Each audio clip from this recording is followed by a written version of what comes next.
আমরা royal academic model স্কুলের ছাত্রছাত্রীরা বিদ্যালয়ের বার্ষিক ক্রীড়া প্রতিযোগিতায় অংশগ্রহণকারী প্রতিযোগিতার নিয়মাবলী মান্য ও পালন করিয়া প্রকৃত খেলোয়াড় সুলভ মনোভাব লইয়া খেলার গৌরব এবং আমাদের রয়্যাল একাডেমিক মডেল স্কুলের বিদ্যালয়ের সম্মান রক্ষার্থে এই প্রতিযোগিতায় অংশগ্রহণ করিব। আমরা যেহেতু আজকে একজন বিশেষ ব্যক্তিত্বকে আমাদের সঙ্গে পেয়েছি, তাই তার কাছ থেকে দু চার কথা শোনার লোভ সামলাতে পারছি না, তাই আমি এই বিশেষ মুহূর্তে অনুরোধ করব আমাদের মাননীয় পার্থসারথী মহাশয়কে যে দু চার কথা বলার জন্য। আজকে এই একাডেমি মডেল স্কুলের আয়োজন এবং ব্যবস্থাপনায় যে বার্ষিক ক্রীড়া প্রতিযোগিতা হয়েছে, তোমরা এসেছো, তোমাদের প্রত্যেককে আমি আমার অন্তরের অন্তঃস্থল থেকে স্নেহাশীর্বাদ জানাই।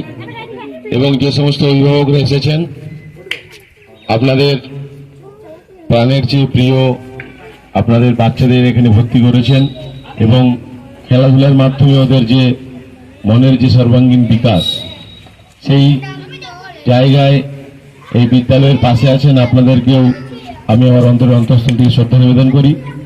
আমি শ্রদ্ধা জানাই বিদ্যালয়ের প্রধান শিক্ষক মহাশয়, ক্রীড়া ব্যক্তিত্ব সহ বিদ্যালয়ের প্রতিষ্ঠাতা প্রত্যেককেই। এবং আপনারা জানেন, আজকের দিনে শুধু নয়, অতীত থেকেই খেলাধুলা এবং মন এর সাথে একটা অঙ্গাঙ্গিকভাবে শিক্ষা জড়িয়ে থাকে। তার কারণ, একজন প্রকৃত শিক্ষা পেতে গেলে খেলাধুলার মাধ্যমে যে প্রতিযোগিতা তৈরি হয়, তাতে কেউ প্রথম, দ্বিতীয়, তৃতীয় স্থান দখল করে, কিন্তু যে সমস্ত প্রতিযোগিতা অংশগ্রহণ করে তারা প্রত্যেকেই একটা খেলোয়াড় সুলভ মনোভাব নিয়ে অংশগ্রহণ করে এবং এই থেকেই আমাদের প্রতিযোগিতা শুরু হয়। আমাদের সব সময়ই লড়াই করতে হয় আমাদের মেধার সাথে, আমাদের বুদ্ধির সাথে, এবং সেই মেধা এবং বুদ্ধি তখনই বিকশিত হয় যখন দেহ মন সুস্থ, হৃষ্টপুষ্ট, বলিষ্ঠ হয়ে ওঠে। এই বলিষ্ঠতার জন্য খেলাধুলার প্রয়োজন। আর তোমরা সবাই বড় হবে, একদিন বড় হবে, তোমরা তোমাদের মধ্যেই এই খেলাধুলার মনোভাব থাকলে তখন কি হবে, তোমাদের যে অঙ্গগুলো আছে সেগুলো সঠিকভাবে বিকাশ হবে। এই বিকাশের মাধ্যমে তোমরা এগিয়ে যাবে। পড়াশোনার মাধ্যমে তোমরা যেমন সমাজকে সুস্থ করে তুলবে, সমাজের মধ্য দিয়ে সমস্ত অন্ধকার দূরীভূত করে একটা আলো নিয়ে আসবে, ঠিক একই রকম ভাবে খেলাধুলার মাধ্যমেও তোমাদের দেহের যে সমস্ত বিকাশ সেইগুলো তোমরা করবে। তাই আজকে তোমরা প্রত্যেকেই এসেছো, সারা দিনটি তোমরা উপভোগ করো। এখানে তোমাদের দুপুরে স্কুলের পক্ষ থেকে মধ্যাহ্ন ভোজনের আয়োজন আছে। তোমরা খুব ভালোভাবে দিনটি এনজয় করো এবং প্রত্যেককেই আমি আমার অন্তরের শ্রদ্ধা দিয়ে প্রত্যেককে স্নেহ আশীর্বাদ দিয়ে আমি আমার ক্ষুদ্র বক্তব্য শেষ করলাম।